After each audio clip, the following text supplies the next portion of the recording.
Last week, we talked about what to do if you begin to drag in high winds. This week, we are preparing for another season in the Bahamas, and we will go through what spare parts to keep on hand. We are a family of 5 from Texas who sold everything to live full-time on our 1987 Marine Trader Tradewinds 47. We have 3 boys, Carter, Chase, and Caleb. We also have 2 cats aboard, Cheddar and Tiger. For 2 years, we have enjoyed cruising, exploring, beautiful sunsets, loads of family fun, and brotherly bonding. We also enjoy exploring the water, snorkeling, and diving. In the Florida Keys, the Bahamas, and who knows where to next. We want to say a special thank you to all of our patrons. So we're getting ready to leave for the Bahamas in about another month or so. Getting in the engine room. It's amazing how much stuff collects in the bottom of a bilge just over time. So clean all that up, trade out all my oil absorber pads, check everything, look at all the hoses, belts, everything that could possibly need attention. Because, you know, with supply chain issues, you can't just get a part necessarily overnight. So you're going to get everything checked out, get a list going of things we need before we go, and then spend the next month knocking those things off the list. I need to change both belts, so make sure that ends up on the list. Okay. There's our fuel gauge right there, that red tube. Sight glass. Put 201 gallons of diesel in the other day, so all the tanks are full.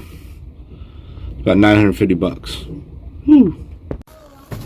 So I need made engine oil filters, and I need to change the oil in both engines before we leave as well. I have this much oil because each engine takes 5 gallons of oil. So if it was on sale the other day at Home Depot, of all places, I found it. So how much oil do you store? Huh? How much oil do you normally store? Depends on how long I'm going to cruise for. But the generator needs to have oil changed every 100 hours. And so depending on how much we plan on using it, solar has really cut down how much we use it. So that's nice. And then the engines go every 200 hours or 1 year, depending on which comes first. So the first time we cruised, I did them at 200 hours. This year I didn't put 200 hours on the engine, so it's been a year though. It's been like 13 months. It's time. We have the 6-cylinder Ford Lehmans for our main engines. They're the turbo ones, and they each take right about 5 gallons, 4.5 to 5 gallons of oil each. And then we've got a Westerbeek 7.6 kilowatt diesel generator as well. That guy's like 1/2 to 3/4 of a gallon every time we change. After Chris checked our engines, generator, water maker, and so much more, we headed out to find all the parts that we needed to keep on hand to cruise. Some items were unavailable in the stores, so we will order them later online. For our, it's the one I blew on our inverter. You never know when you're going to need a hose clamp, so let's stock up while we can. Especially in the Bahamas.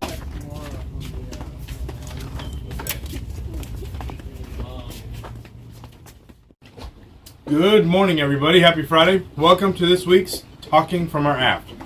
Doing something a little different this week. This week's video, we're talking about getting ready to cruise the Bahamas and provisioning and spare parts and all kinds of different things. So what I'm talking about this morning is spare parts and stuff that you should take with you. This is what we've decided and what we have learned based on our first time cruising the Bahamas. A couple of things you got to think about before you cruise the Bahamas or take off anywhere, really. And the biggest thing for me is, how long are you planning on being gone, and how far away from civilization are you really going to be? Because those are 2 huge questions you got to decide. The first time we went, we were there for like 8 months.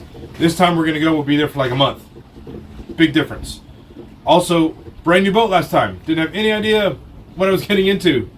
So some of the stuff I bought last time I never got into. Other stuff I didn't buy last time, which I had, now I have it. We've been on the boat a couple of years now. We've got our systems working, so I understand more what my boat needs. Every boat's going to be a little different. But let's start with this.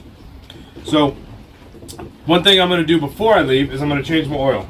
And I kind of laid everything out here so you can kind of get a perspective of just how much stuff we have to carry. But each engine uses 5 gallons of oil, roughly, a little less. And I've got my 2 filters right here, one for each engine. I can go 200 hours on an oil change. So I'll be able to change my oil, cruise all through the Bahamas for the month, and then come back and still not have to change my oil again. So I'm not taking a bunch of spare oil this time. I do have filters for the generator, oil filters right here. And I do have down in the engine room, I think, 3 or 4 gallons of oil. That uses about a half to 3/4 of a gallon of oil. Again, every 100 hours on the generator, you change your oil. I've got filters here. These are for the fuel for the generator. And I change those when I change my oil. These are supposed to last 200, but with our old tanks, I change them every 100. If we're talking about the generator, I've also got inline fuel filters in here. These are little guys, you can't really see them, but they go inside, come right before the fuel comes into the generator, and then it hits that, and then it goes into the generator. This is back by the tank, so it goes from tank to this, through the fuel pump to that, and then into the generator. We had a wonderful family that used to have our same generator. They sold their boat.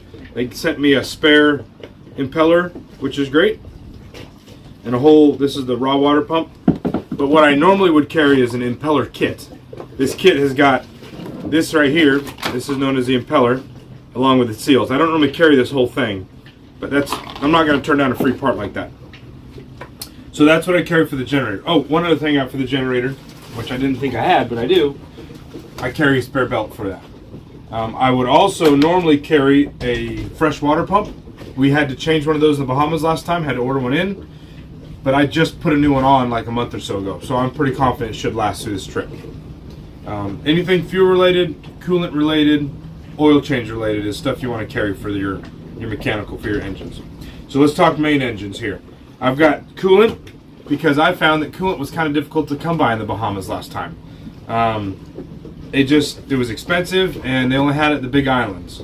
So I want to carry they do a good job of not leaking coolant anymore. But again, been on the boat for several years now, found all my leaks, fixed them all, but should pop a hose or something, have to replace a hose, I've got coolant where I can top it up. Honestly, the biggest thing for diesel engines, if you're going to have a trawler, especially an old trawler, in my opinion, besides keeping the oil changed regularly, is clean fuel. This bit us in the butt several times. These are your Raycor fuel filters, one for each main engine. So I've got enough here to do 3 changes. And then these are the actual fuel filters on the big engine. 2 of these per engine. So I've got 8 here, but that's only enough to change them twice. It may look like a lot, but it's not. You never know what kind of fuel you're going to get. You may burn a bunch and then get new fuel somewhere, and it could be poor quality. And when that happens, you end up burning through these. I don't burn through these as much, but the Raycor fuel filters, you go through so fast when you have dirty fuel. Speaking of fuel, I just went in and got fuel in the big boat a couple days ago. I topped off the fuel tanks for 200 gallons, so we have a full 600 gallons, and my belts were smoking. So I carry spare belts. I label them starboard and port because they're a little different because I got different alternators. But I'm going to put 2 of these on, and then I'm going to carry 2 for each engine as spares. They can wear out quick. They're cheap. They're like $12 or $17. And if they go out, your cooling goes out because they spin your water pump, and they also spin your alternator. So it's a big deal. Oh, sorry, boat's rocking. I swear it's the boat, nothing else. I love these. These are Oilzor pads. I buy them by the 100. I keep them down in the engine room. Anytime you're doing anything in the engine room, you're going to need them. And if you have a spill or something pop or burst, these things suck up anything petroleum product related. So you got oil, you've got diesel, you could have transmission fluid, you got power steering fluid. These things will suck all that up. Like I say, you can't get them in the Bahamas. If you do, they're super expensive. Working our way around here, this is a house water pump. We burned up one, a year and a half ago, and put one on our wish list, and we had a patron that was amazing that bought us one, sent it. We haven't had to break into it yet, but I love knowing that I have it. This feeds all of our fresh water, so sinks, shower, the freshwater toilet that we flush, that does all that. So again, with my boat, I wouldn't normally carry a spare alternator for my generator, but again, same family that gifted me this, gifted me this because they had a spare. No, I'm sorry, it was a different family. This was from Enno. So Enno gave us this. It is the same alternator that I have on my generator. I'm not going to turn down a free part. Last year when I went to the Bahamas, I carried 2 spare alternators for my main engines. I put one on the main engine, and I ended up selling the other one to another boater who just bought a boat down there and needed one. So your spare parts aren't only good for you, they could save somebody else. And we'll make a little markup on them, right? Why not? I have a spare air conditioning pump. This feeds air conditioners should one of them go out. I've got one of these that actually feeds my air conditioners and one of them that feeds my water maker. So if either one of those burns out, I can take this pump and replace it. These are transmission coolers. I wouldn't normally necessarily carry these because I put new ones on when I bought the boat 2 years ago. But after I bought brand new ones and put them on the boat, I found these on the boat. Previous owner already had them, so I've got them. One thing that I would carry, and I do, this is a cooling pump, freshwater circulation pump for the main engines. I bought 2 of these when I bought them with gasket because one of mine was leaking, and then I carry the other one as a spare. The nice thing is it's the same pump for both engines. And if you get in a pickle and your engine overheats, that's the thing and then these right here. These are impellers. This is for the raw water. Carry a spare one for each engine. Between those 2 things and hoses, I should be able to fix any overheating issue that my boat has. Super important that you carry coolant, fuel, and oil change stuff to be able to maintain your engines. The other thing that I have a lot of, if Jolene wants to turn around and look, is I've got spare hoses up there. Those are for everything.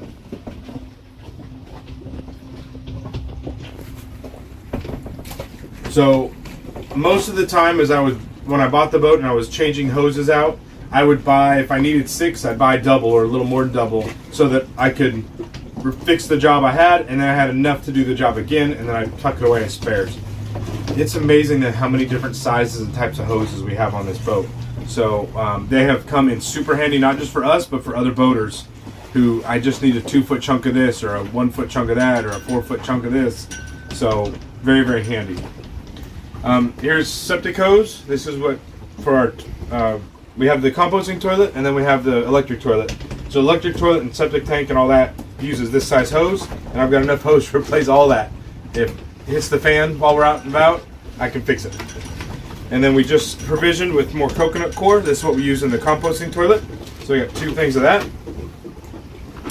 Let's talk some spare fluids that we carry. So I carry, this is spare power steering fluid for our steering.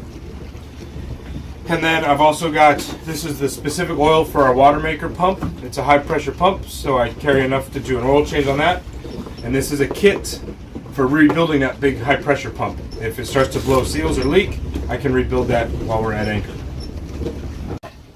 Some smaller spare parts that I carry that you may not think about. I've got a spare radiator cap for the generator. Again, that goes to the cooling system. For the transmissions on our boat, I've got spare transmission seals. The reason I carry these is because we've had issues there. And so I have transmission seals so I can repair those if needed.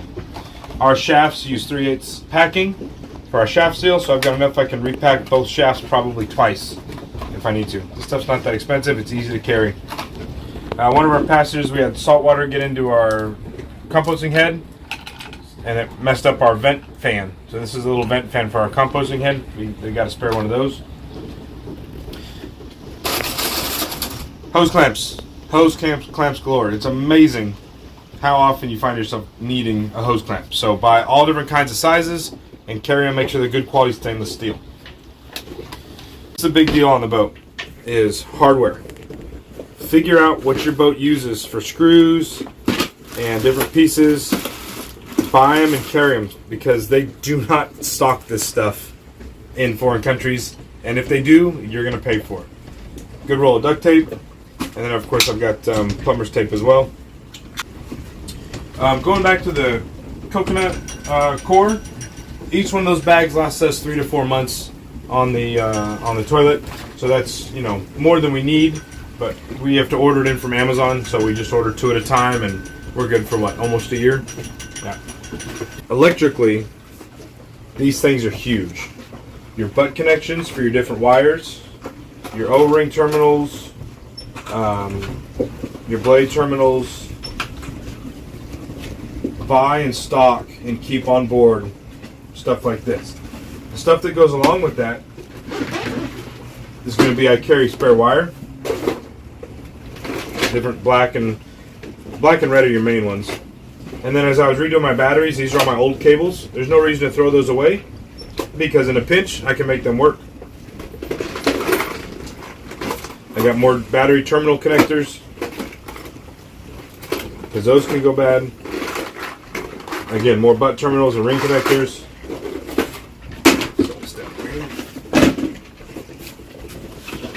This whole container here is large gauge wire. If we get in a pinch, I can do a lot with that stuff right there. So it's some stuff that you may not think about carrying on a boat because it's so convenient just to run down and get it. But it's stuff like your 5200 or 4200. This stuff in a pinch, you got a problem, they will help a ton. You may not think of these books as spare parts, but I have found them to be super, super helpful as reference books for your boat. I recommend every boater should carry one version of these. So I've got the Boat Owner's Mechanical and Electrical Manual. That's by Nigel Calder. This guy is probably the godfather of boating, right? He's the expert at everything. And you can read this and you go through this whole thing and it's like a textbook, because it is, on everything related to your boat. On the flip side, Chapman's Guide to Piloting and Seamanship. It's been around for a long time. This is the 68th edition that I've got. This is talking about all your basic seamanship skills. So you want to talk about your rules of the road. You want to talk about how to tie basic knots, the different pieces of a boat, what the names are, all that kind of stuff.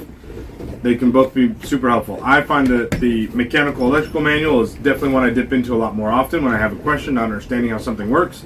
But if you are new to boating or you're looking to get into boating, great references to have. Great references to have. So we carry those on board because you never know when you're going to have internet or not have internet to look something up. And they have helped me troubleshoot a lot of different things.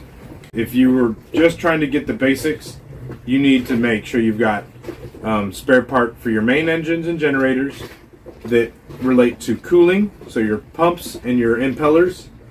And then you've got to talk about your belts that keeps everything turning. Carry spares of those. You need spare filters, especially diesel spare filters. And as far as fluids, you need to keep fluids on board. Those are your basics. If you have a model of engine or generator that's problematic in some areas, you should do some research, read about some forums, and figure out what are some spare parts that are recommended. We have a Westerbeek generator, and they have actually a spare part kit that you can order. You can just say, hey, I'm going to cruise, and they have like 2 spare part kits. They have one that is the basic, and then they've got one that's like, you can rebuild this generator on your boat with. And so there's another option to look at with your generator or possibly your main engines. As far as you sailors, I can't help you when it comes to lines and sails. I have no idea, because I'm a stink potter all the way. But I hope that was helpful. If you've got any questions, feel free to drop them in the comments. Shoot us a message on our social media. I wanted to say thank you again to our patrons out there, because several parts on this table were provided by our patrons. People that were generous enough to say, hey, I see you need a part, here you go, let me help you out. That's huge for us. Thank you so much. Until then, we'll see you next week. Have a great week, and remember, enjoy the journey.